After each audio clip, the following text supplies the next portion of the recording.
بسم اللہ الرحمن الرحیم۔ السلام علیکم۔ کہتے ہیں کہ عباسی خلیفہ ہارون رشید کا ایک بیٹا تھا جس کی عمر تقریباً 16 برس کی تھی۔ وہ بہت کثرت سے زاہدوں اور بزرگوں کی مجلس میں رہا کرتا تھا اور اکثر قبرستان چلا جاتا۔ وہاں جا کر کہتا کہ تم لوگ ہم سے پہلے دنیا میں موجود تھے، دنیا کے مالک تھے، لیکن اس دنیا نے تمہیں نجات نہ دی حتیٰ کہ تم قبروں میں پہنچ گئے۔ کاش مجھے کسی طرح خبر ہوتی کہ تم پر کیا گزر رہی ہے اور تم سے کیا کیا سوال و جواب ہوئے ہیں۔ اور اکثر یہ شعر پڑھا کرتے، مجھے جنازے ہر دن ڈراتے ہیں اور مرنے والوں پر رونے والیوں کی آوازیں مجھے غمگین رکھتی ہیں۔ ایک دن وہ اپنے باپ بادشاہ کی مجلس میں آیا۔ اس کے پاس وزراء امراء سب جمع تھے اور لڑکے کے بدن پر ایک معمولی کپڑا اور سر پر ایک لنگی بندھی ہوئی تھی۔ ارکان سلطنت آپس میں کہنے لگے کہ اس پاگل لڑکے کی حرکتوں نے امیر المومنین کو دوسرے بادشاہوں کی نگاہ میں ذلیل کر دیا ہے۔ اگر امیر المومنین اس کو تنبیہ کر دے تو شاید اپنی اس حالت سے باز آ جائے۔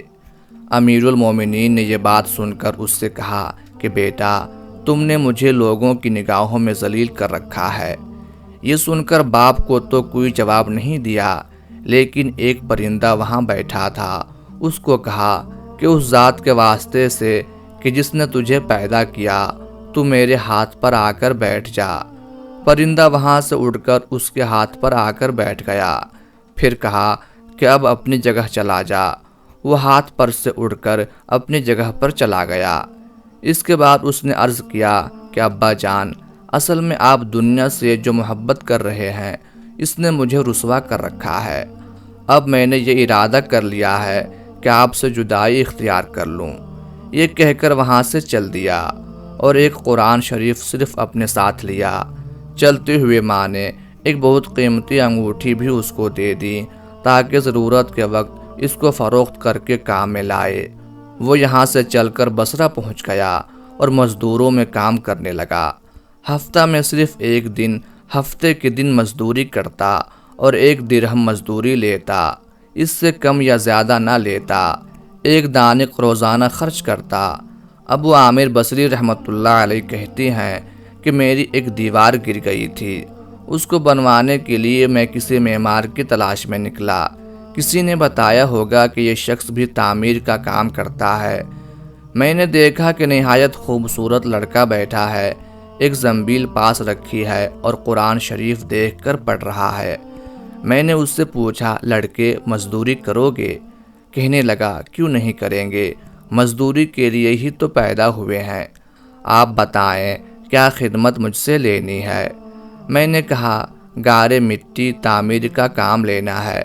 اس نے کہا کہ 1 درہم اور 1 دانق مزدوری ہوگی، اور نماز کے اوقات میں کام نہیں کروں گا، مجھے نماز کے لیے جانا ہوگا۔ میں نے اس کی دونوں شرطیں منظور کر لی اور اس کو لا کر کام پر لگا دیا۔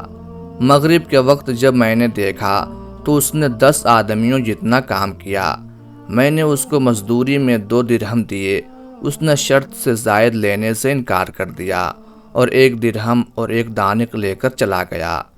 دوسرے دن پھر اس کی تلاش میں نکلا، وہ مجھے کہیں نہیں ملا۔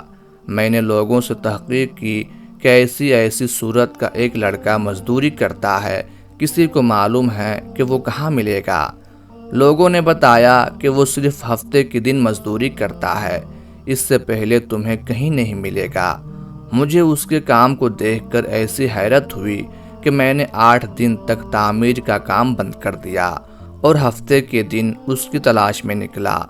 وہ اسی طرح بیٹھا قرآن شریف پڑھتا ہوا ملا۔ میں نے سلام کیا اور مزدوری کرنے کو پوچھا۔ اس نے وہی پہلی دونوں شرطیں بیان کی، میں نے منظور کر لی۔ وہ میرے ساتھ آ کر کام میں لگ گیا۔ مجھے اس پر حیرت ہو رہی تھی کہ پچھلے ہفتے کے دن اس نے اکیلے 10 آدمیوں کا کام کس طرح کر لیا۔ اس لیے میں نے اس طرح چھپ کر کہ وہ مجھے نہ دیکھے اس کے کام کرنے کا طریقہ دیکھا تو یہ منظر دیکھا کہ وہ ہاتھ میں گارا لے کر دیوار پر ڈالتا ہے اور پتھر اپنے آپ ہی ایک دوسرے سے جڑتے چلے جاتے ہیں۔ مجھے یقین ہو گیا کہ یہ کوئی اللہ کا ولی ہے اور اللہ کے اولیاء کی غیب سے مدد ہوتی ہے۔ جب شام ہوئی تو میں نے اس کو 3 درہم دینا چاہے، لیکن اس نے انکار کر دیا کہ میں اتنے درہم کا کیا کروں گا، اور 1 درہم اور 1 دانک لے کر چلا گیا۔ میں نے 1 ہفتہ پھر انتظار کیا اور تیسرے ہفتہ کو پھر اس کی تلاش میں نکلا، مگر وہ مجھے نہ ملا۔ میں نے لوگوں سے تحقیق کی تو ایک شخص نے بتایا کہ وہ 3 دن سے بیمار ہے، فلاں ویرانے میں پڑا ہے۔ میں نے ایک شخص کو اجرت دے کر اس پر راضی کیا کہ وہ مجھے اس جنگل میں پہنچا دے۔ وہ مجھے ساتھ لے کر اس جنگل میں پہنچا تو میں نے دیکھا کہ وہ بے ہوش پڑا ہے اور آدھی اینٹ کا ٹکڑا سر کے نیچے رکھا ہوا ہے۔ میں نے اس کو سلام کیا، اس نے سلام کا جواب نہ دیا۔ میں نے دوسری مرتبہ سلام کیا تو اس نے آنکھیں کھولیں اور مجھے پہچان لیا۔ میں نے جلدی سے اس کا سر اینٹ پر سے اٹھا کر اپنی گود میں رکھ لیا۔ اس نے سر ہٹا لیا اور کہا، میرے دوست، دنیا کی نعمتوں سے دھوکے میں نہ پڑ۔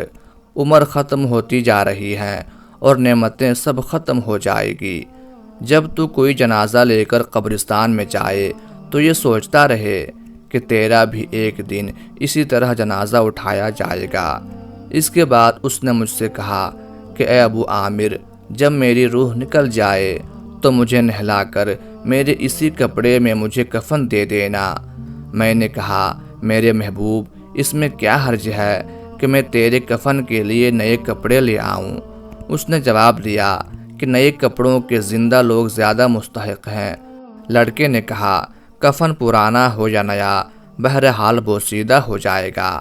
آدمی کے ساتھ تو صرف اس کا اعمال ہی رہتا ہے، اور یہ میری لنگی اور لوٹا قبر کھودنے والے کو مزدوری میں دے دینا، اور یہ انگوٹھی اور قرآن شریف ہارون رشید تک پہنچا دینا، اور اس کا خیال رکھنا کہ خود انہی کے ہاتھ میں دینا، اور یہ کہہ کر دینا کہ ایک پردیسی لڑکے کی یہ میرے پاس امانت ہے، اور وہ آپ سے یہ کہہ گیا ہے کہ ایسا نہ ہو کہ اسی غفلت اور دھوکے کی حالت میں آپ کی موت ہو جائے۔ یہ کہہ کر اس کی روح نکل گئی۔ اس وقت مجھے معلوم ہوا کہ یہ لڑکا شہزادہ تھا۔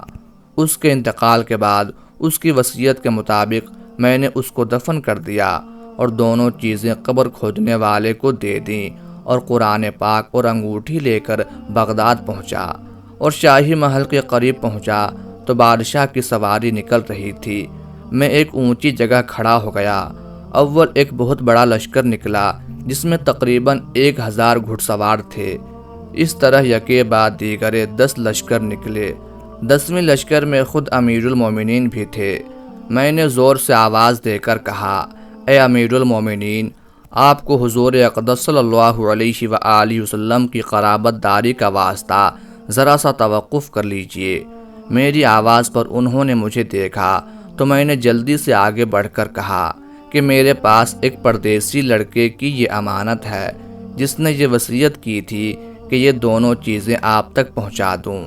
بادشاہ نے ان کو دیکھ کر پہچان لیا، تھوڑی دیر سر جھکایا، اس کی آنکھوں میں آنسو جاری ہو گئے، اور ایک دربان سے کہا کہ اس آدمی کو اپنے پاس رکھو، جب میں واپسی پر بلاؤں تو میرے پاس پہنچا دینا۔ جب ہارون رشید باہر سے مکان پر واپس پہنچے تو دربان سے کہا، اس شخص کو بلا کر لاؤ، اگرچہ وہ میرا غم تازہ ہی کرے گا۔